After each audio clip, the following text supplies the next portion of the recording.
Soy Dante. Tal vez me recuerden de clases como las del 10 de marzo, los que pudieron estar.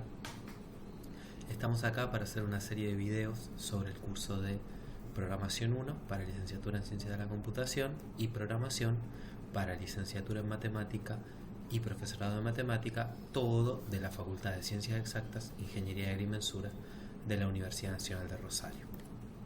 En un principio vamos a tratar de trabajar con estos videos para ayudarlos a que ustedes puedan ir avanzando con el temario de la asignatura. Todavía no sabemos hasta cuándo no vamos a tener clase, ni tampoco tenemos decisiones oficiales respecto de lo que va a suceder con el avance del cuatrimestre.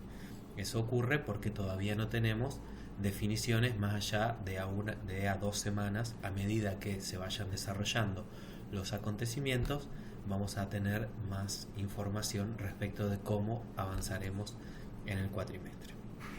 No estamos en el aula. Es muy difícil para nuestro sistema universitario sobrellevar una situación como esta porque no estaba preparado para una situación como esta. Esto aparece de emergencia. En ese sentido, ni nosotros los docentes, ni probablemente ustedes los alumnos, estén del todo listos y preparados para una situación como esta. Por ejemplo, si recuerdan, yo les dije cuáles eran las condiciones de aprobación de este curso en la clase del 10 de marzo, y eso va a tener que ir cambiando y va a ser dinámico. O sea, no vamos a poder cumplir con decirles exactamente al principio del semestre cuáles van a ser las condiciones de aprobación de la materia y poder sostener eso hasta el final del cuatrimestre. Es una situación a la que nos vamos a tener que adaptar. ¿Cómo nos vamos a tener que adaptar? A la no presencialidad. Hoy ustedes están mirando acá una habitación de mi casa. Si pudieran mirar hacia mi izquierda, estaría por ejemplo mi gata. Si pudieran mirar hacia la derecha, estarían los juguetes de mis chicos. Posiblemente este video se interrumpa con sonidos de ellos, porque yo estoy en mi casa, en el tiempo que tenemos, que podemos disponer y que podemos hacerlo. Y vamos a tener que acostumbrarnos a ese tipo de situaciones. Ustedes tendrán que tener paciencia y tolerancia respecto de estas condiciones. Nosotros vamos a tratar de acompañarlos lo más posibles para que ustedes puedan ir tomando los conocimientos necesarios para cumplir con los objetivos de la materia. En este caso, poder terminar un curso de programación, poder dominar ciertas herramientas de un lenguaje de programación. Bien, ¿cómo vamos a trabajar en estas clases? Bueno, por un lado, ahí chiquitito abajo aparezco yo. En general a veces es mejor ver a alguien mientras nos habla que solamente escucharlo. Cuando la pantalla esté muy cargada, podemos eliminar esta ventanita donde aparezco. Luego vamos a tener el editor de Racket, ¿sí?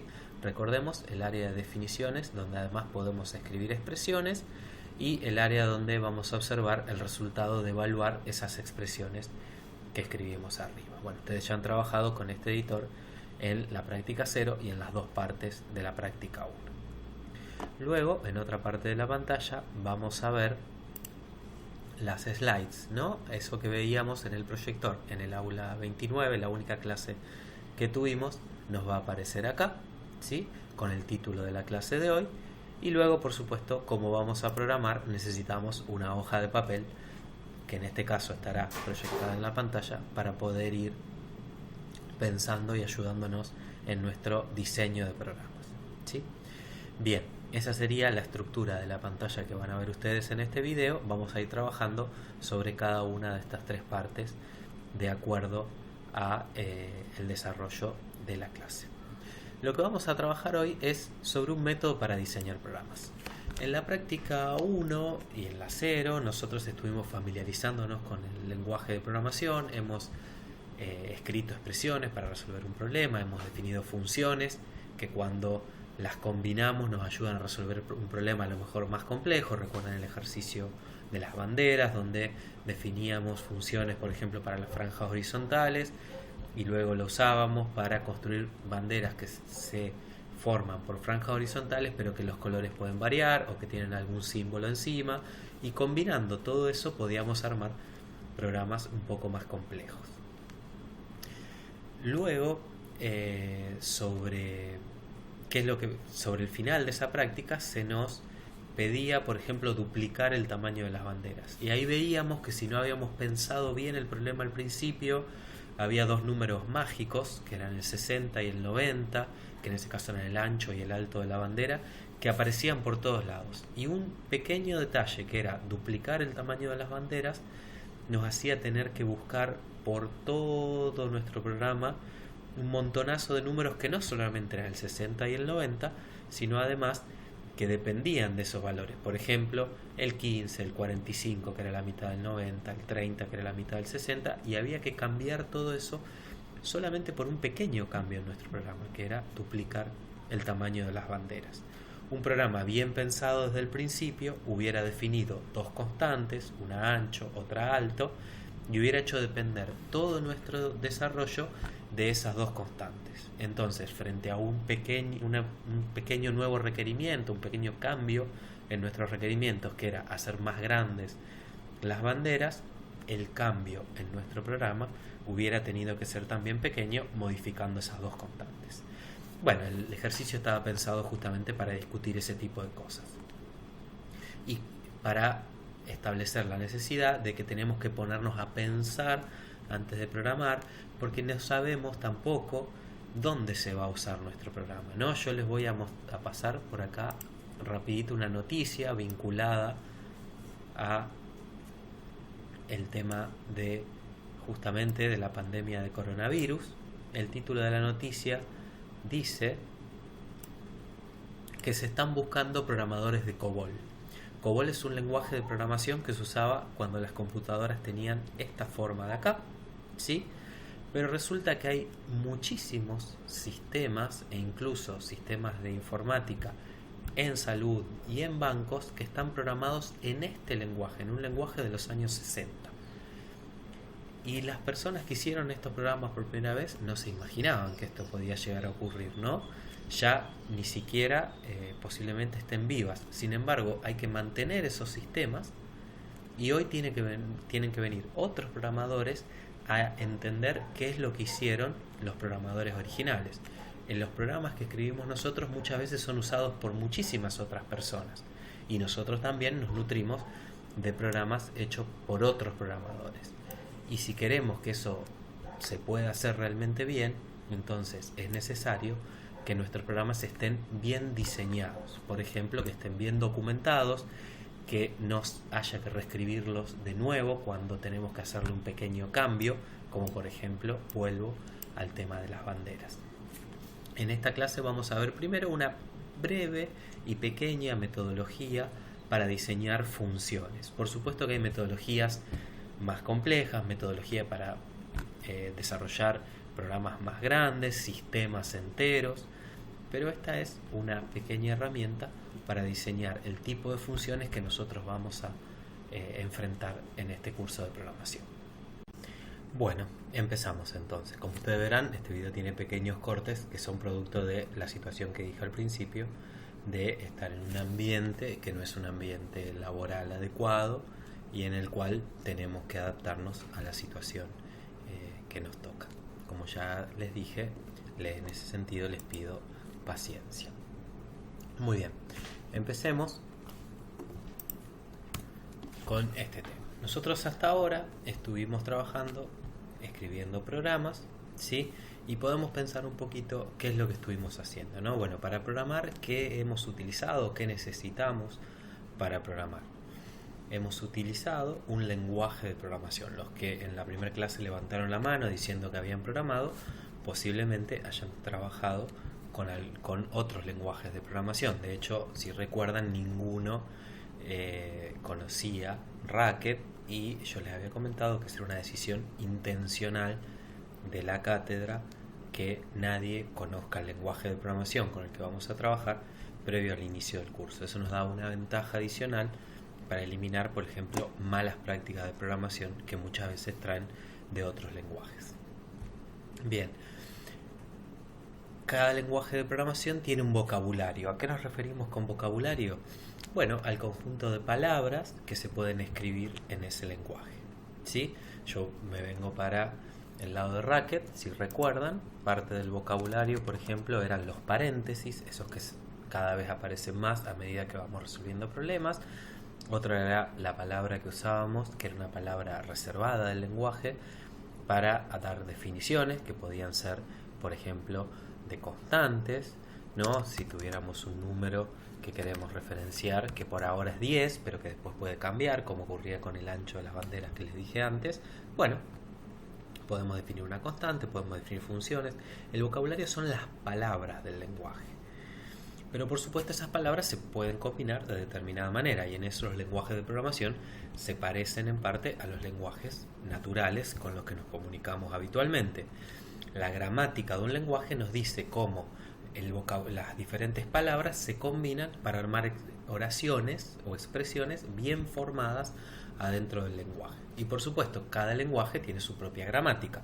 Hay expresiones que están bien formadas en Racket, que están mal formadas en C, en Python o en cualquier otro lenguaje de programación. Por ejemplo, la notación prefija de poner el operador adelante de los operandos es una característica del lenguaje de programación que usamos, pero una expresión de ese estilo no estaría bien formada en otro lenguaje de programación y viceversa. Bien, una vez que conocemos la sintaxis del lenguaje o que vamos teniendo una aproximación a la sintaxis del lenguaje, para poder escribir un programa necesitamos también entender el significado de sus expresiones. Es decir, porque yo no voy a escribir frases sueltas sin ningún significado. En este sentido, las analogías con los lenguajes naturales aplican. De alguna manera, para poder escribir un texto en nuestro idioma, tenemos que conocer las palabras válidas de nuestro idioma, cómo se articulan las palabras para formar oraciones y, por supuesto, el significado de las oraciones para poder escribir un texto con sentido. Bien, lo mismo aplica en los lenguajes de programación. Tenemos un vocabulario, una sintaxis y una semántica. Y al igual que en los lenguajes naturales, no hay que conocer al detalle todas estas componentes para poder empezar a escribir textos en un lenguaje natural o programas en un lenguaje de programación. Uno va aprendiendo el lenguaje natural que todos manejamos y se queda hasta cierto punto, ¿no? O sea, ninguno de nosotros seguramente conoce todas las variantes de nuestro idioma. Bueno, lo mismo puede ocurrir con un lenguaje de programación. Uno va conociendo de a poco y va extendiendo cada vez más su dominio en ese lenguaje a través de entender cada vez más cómo se forman oraciones nuevas, por ejemplo la sintaxis, y el significado de ellas, que es la semántica. Sintaxis y semántica son dos conceptos claves en los lenguajes de programación que iremos profundizando a lo largo de toda la carrera. Bien. Ahora, además, ¿qué necesitamos para programar? Bueno, en nuestro caso ya elegimos el lenguaje, que es Racket, ¿sí? Pero nos podemos hacer una pregunta, justamente, escribir programas, escribir frases bien formadas, incluso aunque conozcamos la semántica de esas frases, ¿me convierte en programador? ¿Qué significa la palabra programador? Tiene una connotación, ¿no? Así como que nosotros podamos escribir un trabajo práctico, una prosa para cuando teníamos evaluación de lengua, ¿sí? No nos convertía en escritores, ¿no? El concepto de escritor para nosotros es alguien que tiene un dominio más profundo de esos lenguajes, que maneja las expresiones a otro determinado nivel. Bueno, en programación, entender un poco la sintaxis y la semántica de un lenguaje no nos convierte automáticamente en programador. Yendo otra vez a las analogías con otras disciplinas, ¿sí? Patear la pelota o poder hacer jueguitos no me convierte en un jugador profesional de fútbol. Un jugador profesional de fútbol tiene otras habilidades. Independientemente de lo bien, vamos a decir, que uno o una juega al fútbol, hay otras habilidades que tiene un jugador profesional. Ustedes han visto que un jugador profesional a veces lo pone en una posición, a veces en otra, tiene que responder al equipo, al contexto, tiene que hacerle caso a su entrenador que puede ir cambiando. Y ese tipo de cosas son las que uno aprende independientemente de la habilidad que tiene. Bueno, ustedes tendrán a lo mejor compañeros o conocerán personas que técnicamente están muy avanzadas. Sin embargo, no se pueden convertir en profesionales de su disciplina si no sistematizan, si no pueden trabajar en equipo, si no pueden integrarse a un equipo de trabajo donde a lo mejor no son los líderes o donde a lo mejor les toca ser líderes. Es decir, ser programador es ser un profesional de una determinada disciplina y aplica lo mismo que en otras, ¿sí? El mismo caso de de la cocina, por ejemplo. Uno puede cocinarse en su casa, pero no te convierte en un profesional. Un profesional que trabaja, por ejemplo, en un restaurante, un chef, tiene que articular un montón de cosas. Tiene que saber cómo organizar los ingredientes, cómo reutilizar ciertos ingredientes, la duración o la vida útil de cada una de las cosas que utiliza para poder armar la carta del restaurante de manera continuada, variada, para atender a las personas que van todos los días, nutricionalmente equilibrada. Y quizás nosotros, que sabemos hacernos algunas comidas, ahí no tenemos todas esas habilidades, más allá de que podamos decir que sabemos cocinar. Bueno, con la programación pasa lo mismo. Una cosa es escribir programas para resolver problemas súper interesantes que le pueden ocurrir u orientados a determinados ambientes, y otras cosas es ser un profesional de la disciplina. En ese sentido puede ocurrir que a nosotros nos toque integrarnos a un equipo de programación con un lenguaje que nunca hayamos visto previamente. Bueno, la idea es que nosotros estemos formados en los fundamentos de las ciencias de la computación para poder encarar ese problema y en pocos días poder dominar cualquier lenguaje de programación que se nos presente. ¿Por qué necesitamos esa habilidad? Bueno, porque probablemente ustedes, cuando terminen la carrera, los lenguajes de programación que más se usen en ese momento ni siquiera existen en la actualidad. Es decir, cuando yo comencé la carrera había un montón de lenguajes que no existían y que hoy a veces son de los que más se usan. Bueno, lo mismo puede ocurrir con ustedes, por eso necesitamos formarlos en los fundamentos de la disciplina y no en alguna tecnología en particular. Bien, entonces, para aprender a programar necesitamos otras habilidades, no solamente poder articular algunas frases y pensar que porque algunos problemitas los voy pudiendo resolver, puedo convertirme en un profesional de esta disciplina. ¿Qué se necesita entonces para programar? Y acá es donde también surge la idea de que la programación les sirve a todos, no solamente a los programadores o a los científicos de la computación. Para programar necesitamos la habilidad de transformar el enunciado de un problema, que se puede resolver con un programa, en efectivamente un programa que resuelve ese problema. Y cuando decimos que resuelve, es incluso poder estar convencidos que ese programa resuelve el problema. Entonces, para transformar el enunciado de un problema en un programa, ¿sí?, tenemos que poder responder, entre otras, estas preguntas, ¿sí? De todo ese enunciado, cuando alguien me viene y me dice yo quiero un programa que haga esto otro, que también haga esto otro de acá, que esté preparado para esta situación, que esté preparado para aquello. Y ahí me va a decir muchas otras cosas que a lo mejor son irrelevantes. En general, un problema real de programación viene con un montón de decoraciones o comentarios que no tienen que ver con el problema en sí. Bueno, nosotros vamos a tener que poder aislar aquellas partes relevantes del problema de aquellas que no lo son, ¿sí? Luego vamos a tener que poder identificar cuál es la entrada de ese programa, qué información va a procesar ese programa y qué información va a producir y cómo se relaciona esa entrada con esa salida, ¿sí? Y luego, una vez que identifico eso y que digo, bueno, yo ya sé qué información necesito procesar y qué información necesito producir, ¿sí?, dado un lenguaje de programación, bueno, ¿qué herramientas tengo en ese lenguaje? ¿Qué herramientas ya están escritas en ese lenguaje por otros programadores que me pueden servir para resolver ese problema? Hoy por hoy en programación, y ya desde hace varias décadas, nadie reinventa todos los días la rueda. Existen un montón de bibliotecas, de soluciones ya prearmadas, en las cuales uno, al recibir un nuevo problema, intenta adaptar esas soluciones a la situación que tiene adelante. Y una vez que utilizamos nuestro lenguaje, ya tenemos una solución. ¿Cómo podemos estar seguros que realmente resuelve el problema? Porque a lo mejor a mí me dieron algunos ejemplos, ¿no? Me dijeron, mira, cuando se ocurre esta situación yo quiero esta otra, cuando ocurra esta yo quiero aquella. Pero seguramente hay muchísimas situaciones posibles. Por ejemplo, solamente un programa que consume un número natural como entrada y produce otro como salida. Hay infinitos números naturales que le pueden llegar como entrada. E incluso si nos limitamos a aquellos números representables en una computadora, son demasiados para probar mi solución en todos.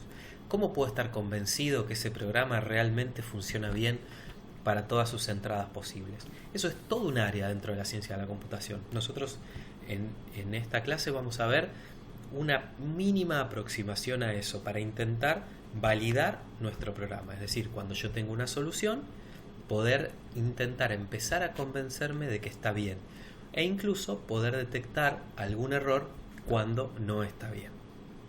Y cuando yo lo detecto, empezar a aprender técnicas para poder corregirlos.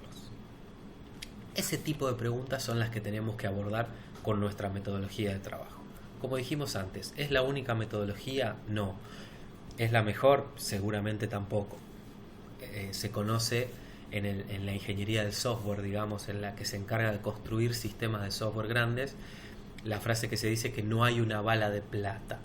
Pueden buscar esa frase por ahí relacionada a la ingeniería de software. Significa que no hay una única herramienta para atacar todos los problemas de programación. Hay herramientas que mejor se adaptan a algunos problemas, otras que mejor se adaptan a otras, y nosotros tenemos que ser capaces de identificar la herramienta adecuada para el problema que tenemos adelante. Bueno, nuestra metodología ataca una serie de problemas, que son la mayoría de los que vamos a ver en este curso, y por eso la encaramos. Lo más importante es llevarnos de esta clase que cuando uno desarrolla software tiene que seguir determinada metodología. Por todo esto que dijimos, porque va a trabajar en un equipo, porque ese software lo va a usar otro, porque yo mismo dentro de unos meses tengo que poder abrir ese archivo con el programa y entender lo que hice. Es decir, el programa tiene que estar bien documentado, tiene que explicar cómo se relaciona la entrada con la salida, si hay constantes tiene que explicar qué significa cada una, porque con el tiempo esas cosas se olvidan. Así que nos vamos a meter en esta metodología para intentar escribir programas más entendibles por todos, más verificables, aunque todavía estamos muy lejos de la verificación real de programas. Ustedes verán muchas cosas en los cursos que siguen, pero vamos a intentar ser más metódicos en nuestra construcción de software. Bien, observarán que después de este corte yo desaparecí de la pantalla. Como en lo que sigue vamos a usar bastante las tres ventanas que ustedes ven, me pareció que quizás quedaba demasiado sobrecargado. La idea, les estaba comentando, era dar una receta o una metodología de diseño de programas que nos permita encarar un gran número de problemas de programación. No todos, porque hay sistemas muy grandes, sistemas con muchos módulos que trabajan muchos equipos de programadores en los cuales nuestra metodología no aplica integralmente. Sí, tal vez aplica al problema que tiene que resolver cada programador por sí mismo. Es decir, estamos hablando de una metodología de diseño de software en lo pequeño, vamos a decir, en el programa que puede encarar un único programador de principio a fin. Hay otros problemas de programación que se requieren decenas, cientos o miles de programadores que trabajen en conjunto. Nosotros vamos a dar una serie de pasos con la idea que esa serie de pasos nos ayuda a no bloquearnos en el medio. Muchísimas veces cuando encaramos el problema de forma integral como un único paso que sea, dado el problema, obtener su solución, tenemos más posibilidades de quedarnos trabados con algo en el camino. Si ponemos hitos o puntos que debemos ir concretando, es una ayuda para que podamos avanzar. Obviamente estos pasos hay que seguirlos en un determinado orden. Es importante, por supuesto, que alguno de estos pasos, al ver el producto final, no nos vamos a dar cuenta si seguimos o no el orden, pero en otras situaciones lo que puede ocurrir es que nos demos cuenta que hay algo mal muy sobre el final y luego intentar arreglar las cosas sea más complicado. Bien, estos son nuestros 6 pasos para diseñar programas. Vamos a tomar un ejemplo, un problema como guía, y vamos a resolver nuestro problema siguiendo estos 6 pasos a modo ilustrativo, y a partir de ahí luego vamos a trabajar en los ejercicios de la práctica en próximos videos. Bien, el primer paso es intentar pensar cómo representar la información del mundo real como datos en la computadora. Habrá diferentes maneras de hacerlo. Para una pieza de información uno podrá usar números o strings, y vamos a trabajar sobre eso y vamos a pensar cuáles son las implicancias de tener un buen o un mal diseño de datos. Luego vamos a hacer una aproximación a nuestra solución pidiendo que podamos expresar cuál es el dominio de nuestro programa, de nuestra función, en un sentido de función matemática, o sea, qué tipo de datos manipula. Eso va a venir obviamente luego del primer paso en los que yo definí cuáles son los datos con los que voy a trabajar. Y después una declaración de propósito que básicamente es de alguna manera el contrato escrito de nuestra función. Es decir, yo tengo que poder expresar la esencia de mi problema de manera muy breve para que pueda entenderse qué es lo que resuelve ese programa. Es un paso muy importante para estar convencidos que estamos entendiendo claramente qué problema voy a resolver. Y por supuesto que tenemos que poder concretar este paso antes de empezar a resolverlo. Después vamos a tomarnos el problema con tranquilidad y vamos a intentar resolver el problema para algunos ejemplos de entrada, no para todos a la vez, como sería definir una función en términos genéricos, sino decir, bueno, ¿qué pasaría si mi programa recibe este valor o este otro o aquel? Vamos a pensar algunos ejemplos concretos, vamos a resolver el problema para esos ejemplos concretos y eso nos va a ayudar de dos maneras. La primera nos va a ayudar a encontrar una regla general para el problema y eso cualquiera que haya hecho un curso de resolución de problemas sabe que a veces para encontrar una regla general que funcione en todas las entradas posibles uno empieza probando con ejemplos hasta que intenta generalizar, hasta que generaliza esa solución a una fórmula concreta. Luego sí, el paso 4 va a ser obtener justamente esa fórmula general que para todas las entradas me devuelva la salida correspondiente, que sería la respuesta de mi problema. Terminado ese momento de la programación, bueno, tenemos que empezar a pensar cómo sabemos que realmente hemos resuelto el problema. Como les dije, hay todo un área dentro de la ciencia de la computación que trabaja en eso, pero nosotros vamos a usar una técnica muy simple, que es lo que se llama testing de unidad, que es validar que por lo menos nuestro programa funcione en esos ejemplos que yo pensé previamente. Es decir, si yo con lápiz y papel calculé que para la entrada 4 me tenía que dar 16, bueno, ejecuto mi programa dándole 4 como entrada y valido que me dé 16, como para por lo menos estar convencidos que la regla general que pensé a partir de los ejemplos funciona en esos ejemplos. No hay un error cuando yo transcribí la función o esa idea que tenía de que realmente era una regla general termina no siendo de esa forma. Finalmente, si este proceso de validación falla y en alguno de los ejemplos no me da la respuesta correcta, bueno, yo tendré que poder corregir mi programa, revisar que haya hecho los ejemplos bien, pero principalmente lo más probable es que el error esté en el paso 4, en la definición de mi programa, y tendré que intentar arreglarlo. Eso también es todo un área en sí misma que es la corrección de errores. Hay técnicas automáticas, hay programas que se dedican a ayudarme a encontrar dónde hay un error en un programa. En nuestro caso, en el caso de Racket, nos puede muchas veces servir el evaluador paso a paso, es decir, ir siguiendo la ejecución del programa para algunos casos concretos y de esa manera intentar encontrar el punto del programa donde está el posible error y corregirlo en consecuencia. Luego veremos técnicas un poco más avanzadas.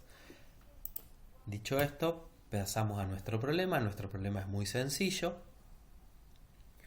Recibimos las longitudes expresadas en metros de las aristas de un prisma rectangular y tenemos que devolver el área del mismo. Es decir, yendo a nuestra hoja de papel, tenemos un prisma rectangular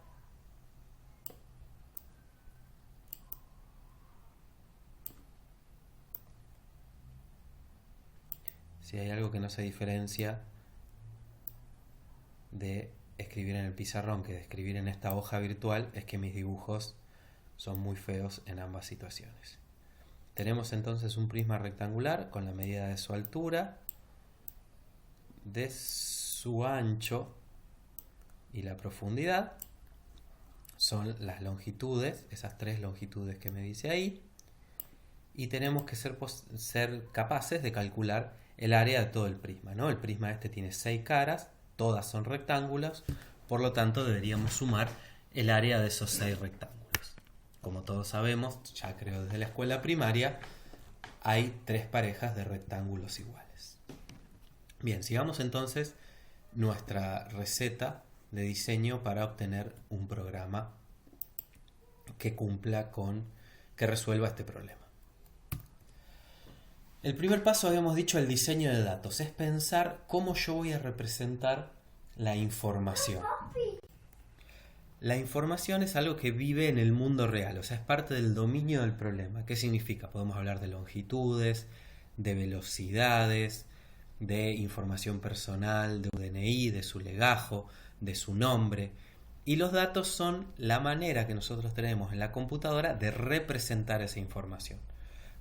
Para una misma información, por ejemplo, para el DNI, puede haber diferentes formas de representarlo como datos. Por ejemplo, uno podría pensar de decir, bueno, el DNI lo represento con un número, porque todos nosotros probablemente tengamos el DNI que es un único número. Sin embargo, hay algunos problemas con eso. Hay personas que en general son de edad muy avanzada, de cuando el DNI se otorgaba de otra manera, que tienen el mismo número de DNI. ¿Por qué? Porque uno está decorado con una M y otro con una F. Es decir, antes había 2 hilos de DNI, uno para varones, otro para mujeres, y había 2 personas que tenían el mismo número de DNI. Entonces sería un problema utilizar solamente un número para representar el DNI, porque no lo haríamos de manera única para cada persona. Bueno, entonces podríamos pensar tal vez representar el DNI con un número y un string, o con un número y un booleano, y eso no nos serviría, por ejemplo, para las nuevas formas de otorgar DNI. Podríamos pensar directamente que el DNI sea un string, pero cada una de esas posibles representaciones tiene su implicancia en el programa, es decir, pasaríamos de un programa que manipula números a un programa que manipula strings, que en general son más difíciles de programar ese tipo de programas porque las funciones son un poquitito más complejas.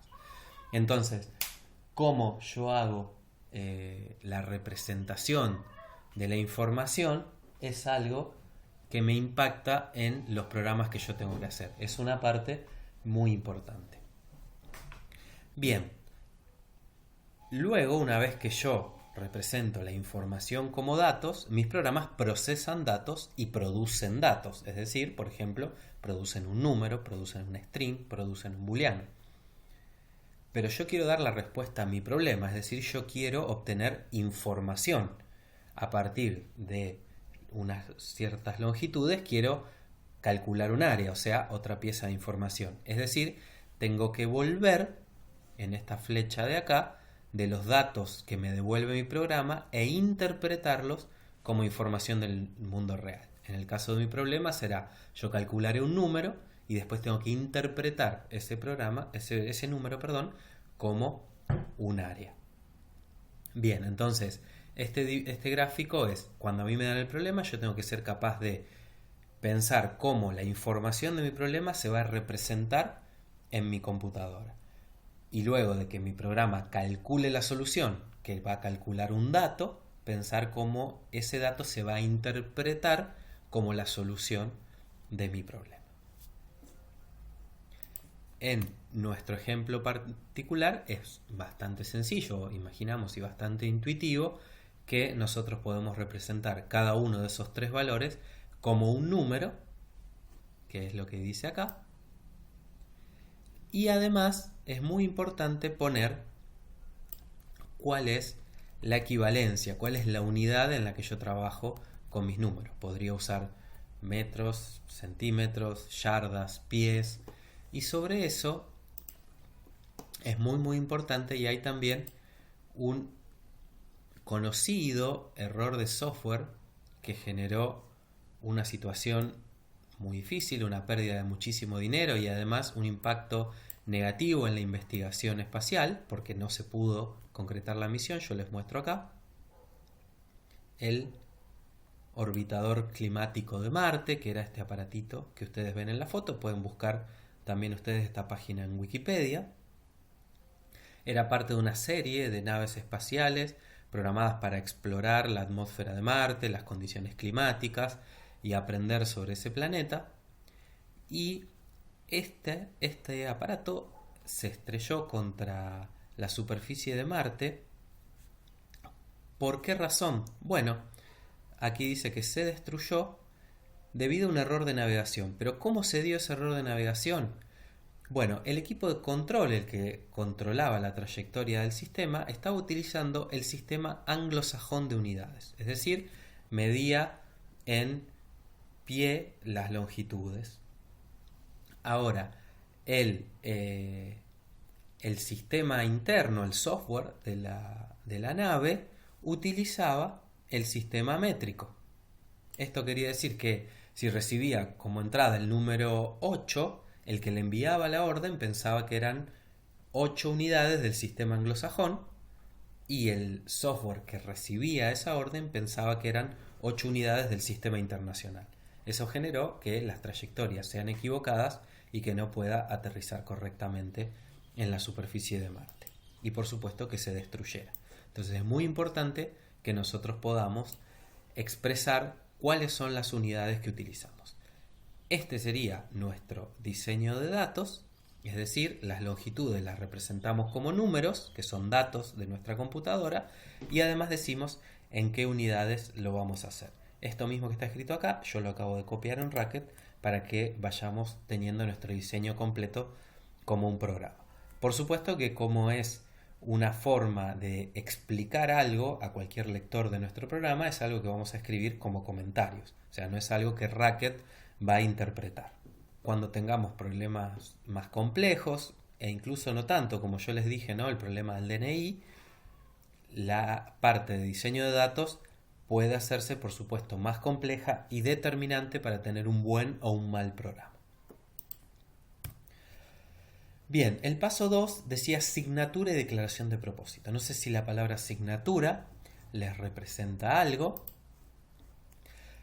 pero podemos pensar por ahora la asignatura como el tipo de la función. Es decir, es algo que nos dice cuál es su dominio y su codominio. Eso ustedes lo conocen de los cursos de matemática, del cursillo de matemática, por ejemplo. Es decir, cuando uno en análisis matemático escribe que una cierta función f va de A en B, estamos pensando que f es una transformación que, dado elementos de A, produce elementos de B. Para cada elemento de A se produce un único elemento en B. Ustedes han visto relaciones y funciones con el concepto de par ordenado. Nosotros acá, si bien por ahora aplica el concepto de par ordenado, también vamos a pensar en funciones como transformadores de elementos. Bien, ¿y qué pasaba cuando una determinada función recibía más de un elemento como entrada? Bueno, en ese caso quizá ustedes escribían que G tomaba, por ejemplo, un elemento en X, acá escribían el símbolo de producto cartesiano, un elemento en Y, y devolvía, por ejemplo, un elemento en Z. Eso quería decir que G tomaba como entrada dos elementos, uno perteneciente a X y otro perteneciente a Y, y producía como salida un elemento en Z. Bueno, nuestra notación para funciones va a ser similar, solamente que vamos a obviar poner el símbolo de producto cartesiano que está acá. Simplemente vamos a separar los diferentes datos de entrada de la función con un espacio, como está en este ejemplo de aquí. Por ejemplo, el tipo de datos de una función que consume un booleano y un string y devuelve un número, lo escribimos así.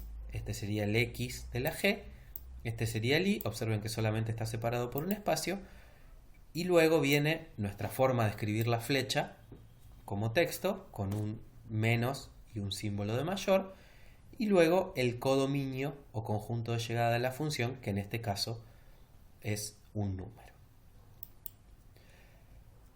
En nuestro caso particular, de nuestro problema, nosotros recibimos 3 longitudes y devolvemos un área, que también la podemos representar con un número. Por lo tanto, esta asignatura que está acá es la que necesitamos para nuestro problema. La asignatura de una función que consume 3 números. Lo que está a la izquierda de la flecha es el dominio o lo que consume la función o los datos que necesita de entrada, y lo que está a la derecha es lo que produce o el dato que devuelve. Entonces, esta misma asignatura nos sirve a nosotros para nuestra función. Si observan, en esa asignatura falta algo que nosotros sí escribimos acá, que es el nombre de la función, f y g, y los 2 puntitos, ¿sí? También los 2 puntitos. Bueno, eso también lo vamos a escribir nosotros en nuestro programa de la misma manera. Vamos a ponerle un nombre a una función, vamos a tratar de ser más descriptivos. Le vamos a llamar área a esta función, vamos a poner los 2 puntos y vamos a decir que área es una función que dados 3 números produce un número como salida. Bien, esa es la asignatura de la función. La parte siguiente, que es la declaración de propósito, es lo que habíamos dicho. Es un breve comentario que describe el comportamiento de la función. Siempre lo tenemos que pensar como la respuesta más corta a esta pregunta. ¿Qué calcula esta función? ¿Qué hace? ¿Por qué yo la estoy poniendo acá? ¿Qué quiero hacer con esta función? Es muy importante porque también se puede pensar como la esencia de la función. Entonces, si yo la tengo clara antes de empezar, si yo tengo clara esa esencia, es más probable que tenga un buen programa. Pero además, una vez que todo esté terminado y alguien venga a leer mi programa, que quizá esta función área es una de las 100 funciones que tiene mi programa, es muy importante que yo no ponga a esa persona a leer el código necesariamente. Lo único que necesita es entender qué es lo que hace esta función. No necesita leer el código. Si confía en que el código está bien, solamente para usar la función área necesita saber cómo se usa. Y cómo se usa me lo dice la asignatura, hay 3 números y me devuelve un número, y qué es lo que hace, o sea, la declaración de propósito. Bien, acá tenemos una declaración de propósito que sirve para nuestro programa, es decir, dado 3 números que representan el ancho, largo y alto de un prisma, nos calcula su área. Bien, entonces esta declaración de propósito es la esencia de mi programa. ¿Qué es lo que hace? Cuando yo abra un archivo donde esté esta declaración de propósito, puedo, leyéndola, entender qué es lo que hace mi programa sin necesidad de leer el código, que en general es una cosa mucho más complicada. Y si pensamos, esta idea de declaración de propósito está presente, por ejemplo, en la biblioteca de mi lenguaje. Pensemos por un segundito, que algunos estuvieron preguntando en el foro, una función para calcular restos, para calcular el resto de dividir un número por otro.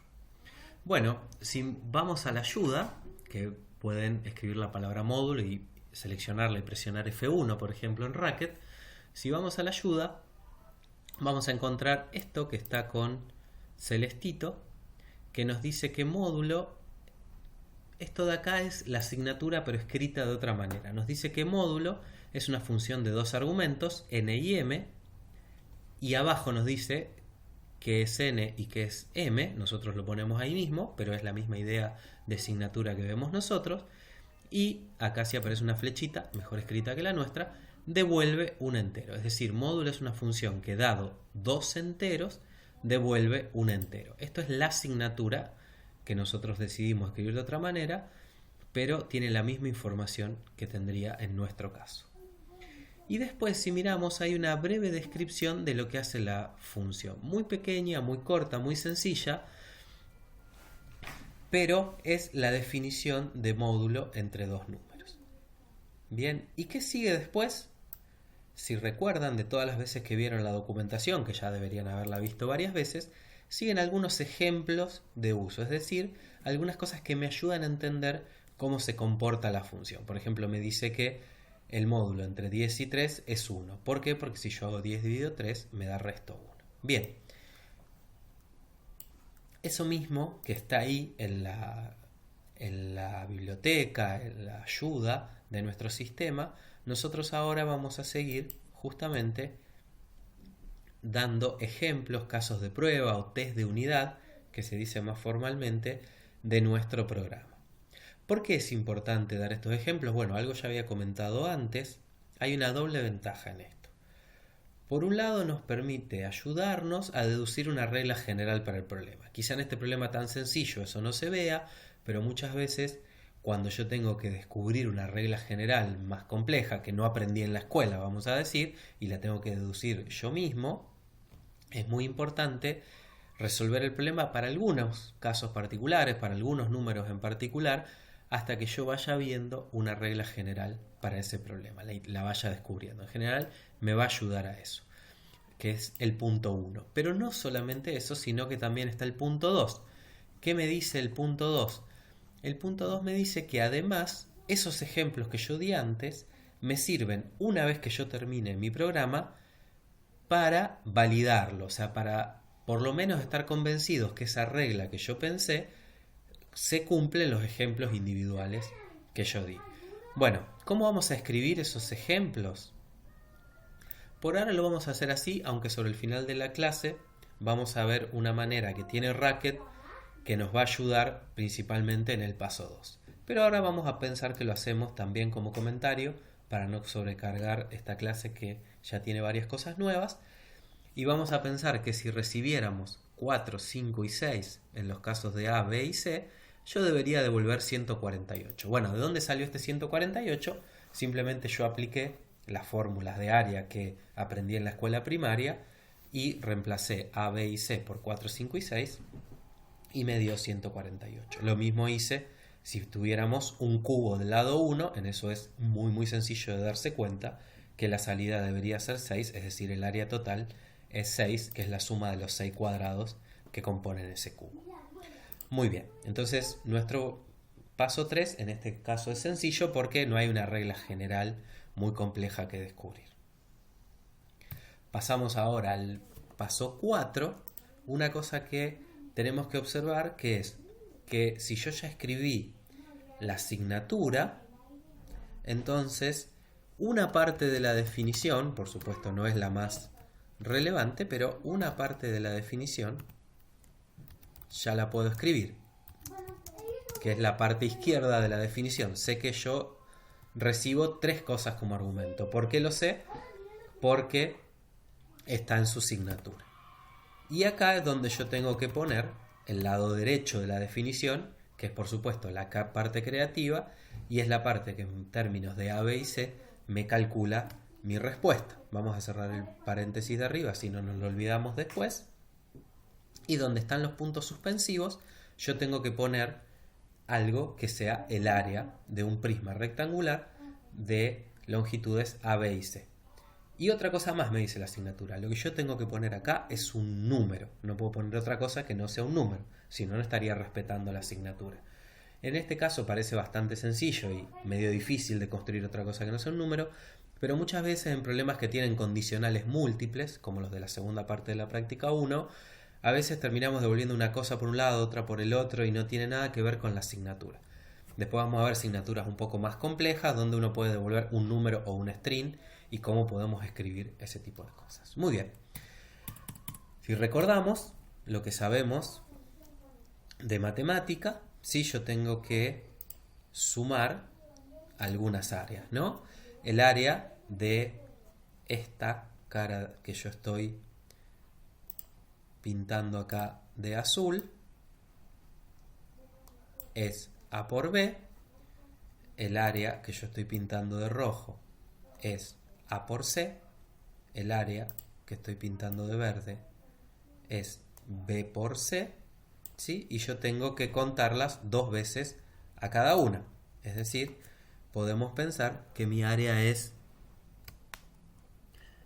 2 por A por B más 2 por B por C más 2 por A por C. Y de esa manera estoy contando 2 veces cada una de las caras. Muy bien. Entonces eso es lo que yo voy a traducir acá, pero como una expresión de Racket. Como esto es una expresión, la abrimos con paréntesis y vamos a decir que es una suma de 3 cosas. A mí a veces me gusta escribir así, 3 paréntesis vacío, pero decir, bueno, yo voy a sumar 3 cosas para no olvidarme de ninguna antes de empezar. Y luego completar lo que va dentro de cada uno. Eso por supuesto es una cuestión de preferencia. Habíamos dicho que era 2 por A por C, 2 por B por C y 2 por A por B. Los puse en otro orden de allá, pero bueno, de esa manera podemos completar mi definición de área, ¿no? Ahí copié tal cual estaba en la fórmula. Muy bien, terminamos entonces nuestro paso número 4. Ahora viene el paso 5, que si recuerdan era la evaluación en los ejemplos. ¿Sí? Vamos a tratar de recrear esto que aparece acá, es decir, intentar que cuando yo evalúe mi funcionaria en 4, 5 y 6 obtenga 148, cuando evalúe mi funcionaria en 1, 1 y 1 obtenga 6, que es lo mismo que yo puse en esta parte de ejemplos. Muy bien, para eso podemos cargar nuestro programa, vamos a ejecutarlo. Recordemos que como solamente hay una definición en mi programa, no va a evaluarnos nada. Para evaluar expresiones podemos o escribirlas aquí debajo de la definición o ir al área de interacción. Yo voy a ir al área de interacción, que es acá abajo en la ventana de Dr. Racket, y voy a escribir área de 4, 5, 6 y debería obtener 148, ¿no? Sin embargo, en este caso obtengo 128. ¿Por qué? Bueno, por eso había puesto este comentario acá con signo de pregunta. Había un problemita acá que, si bien yo puse acá 2 por A por C, 2 por B por C, no puse el 2 en A por B. Y eso hacía que, por ejemplo, me dé 128 en el caso de 4, 5, 6. Si lo evaluábamos, nuevamente yendo al área de interacción, en 1, 1, 1, que era nuestro cubo de lado 1, el más fácil de calcular, obteníamos 5, que también, por supuesto, es distinto de 6. Es decir, ninguno de los dos ejemplos me dio lo que yo esperaba. Bueno, porque, como les decía, acá yo me olvidé de poner el 2, en este caso de forma intencional, por eso había puesto este comentario acá, para poder pasar al paso 6 de nuestra receta de manera efectiva y que no sea simplemente, bueno, como me dio en todos, el paso 6 lo esquivo. Bueno, ¿qué ocurre si el resultado esperado difiere del que obtengo, ¿no? Que fue lo que me pasó acá. Es muy común que esto pase, o sea, no siempre la primera vez que yo escribo un programa, por más metódico que sea, por más cuentas que haya escrito, por más fórmulas que tenga, me va a funcionar. En este caso puede ser pensado hasta por un error de distracción, porque si, volviendo a la hoja de papel, la fórmula que yo había escrito era la correcta, pero en casos más complicados puede ser que realmente mi regla general no esté bien pensada. Bueno, ¿cómo arreglo yo un programa que está mal?